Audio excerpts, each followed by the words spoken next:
ایک اور واقعہ یاد آ گیا. میہ فارقین شام کا شہر تھا اور اس کا قلعہ تھا پہاڑ پر. 1 سال صحابہ اس کا محاصرہ کر کے پڑے رہے. خالد بن ولید جیسے فتح نہیں ہو سکا.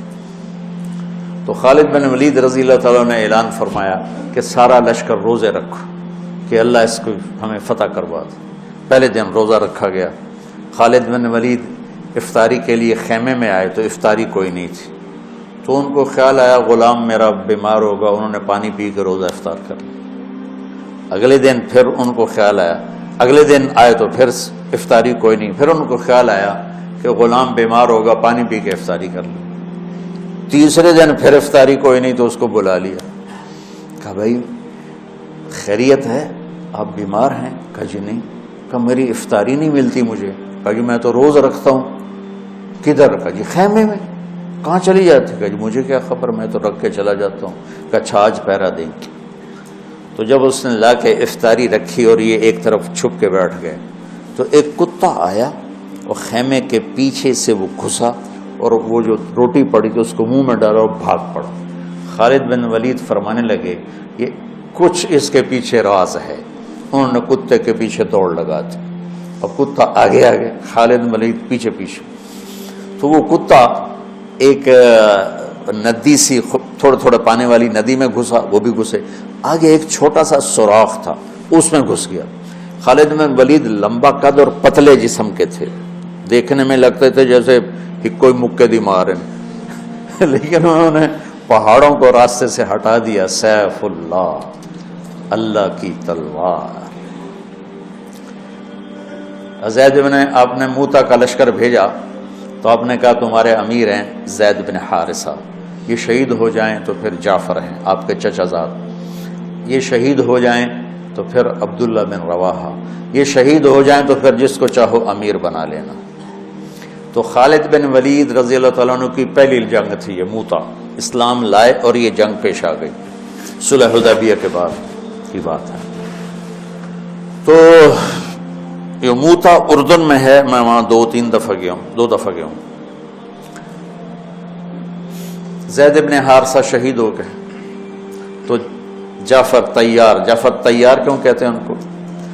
ان کو جھنڈا پکڑا تو انہوں نے ہاتھ کاٹ دیا, تو انہوں نے دوسرے ہاتھ میں لے لیا, انہیں وہ ہاتھ کاٹ دیا.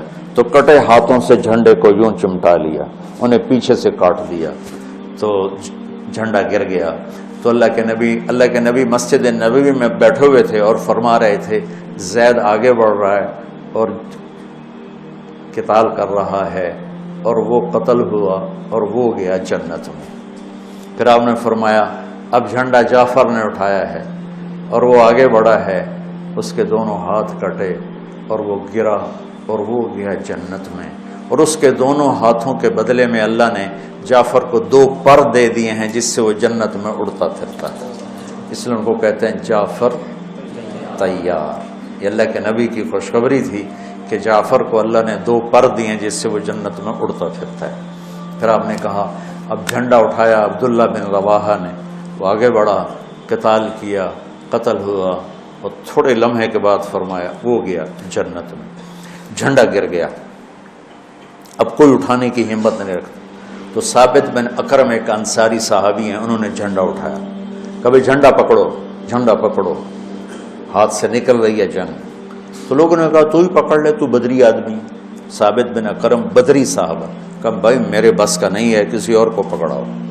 تو افرا تفری میں کس کے منہ سے نکلا خالد کو پکڑاؤ, وہ نہیں پتہ چلا, شور شرابہ تھا. تو کسی نے کہا خالد کو پکڑاؤ. یہ کہنا تھا کہ سب نے کہا خالد کو دو. اب اللہ کے نبی خاموشی سے اوپر دیکھ رہے ہیں, ایسے سامنے سناٹا اور ادھر یہ ہو رہا ہے. تو آخر سب نے کہا خالد تو جھنڈا اٹھا. وہ کہنے لگے میں تو نیا مسلمان ہوں اور میری پہلی جنگ ہے, بابا کسی پرانے آدمی کو دو. تو سب کہیں تو ہی لے.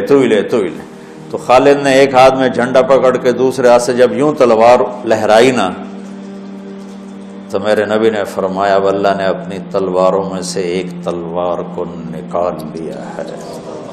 سیف اللہ. اس دن آپ کے ہاتھ سے 9 تلواریں ٹوٹیں لڑتے. پھر اللہ نے ان کے ہاتھوں فتح نصیب فرمائی۔ 3000 کے لشکر نے 1 لاکھ پہ غلبہ پایا۔ پانی پڑھو۔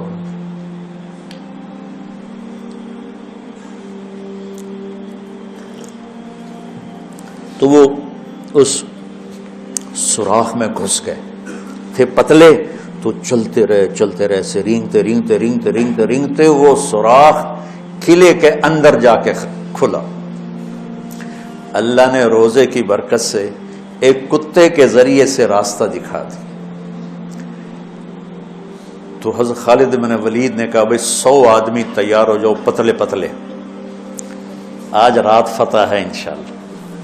تو ان کو لے کے گھسے، صرف 88 اندر جا سکے، 12 ذرا تھوڑے سے ہیوی تھے وہ نہیں گھس سکے، تو 88 آدمیوں کو لے کر وہ اس سوراخ میں سے رینگتے ہوئے قلعے میں داخل ہوئے اور جا کے حملہ کیا، اور اللہ نے دروازہ کھول دیا، اللہ نے فتح نصیب فرمائی۔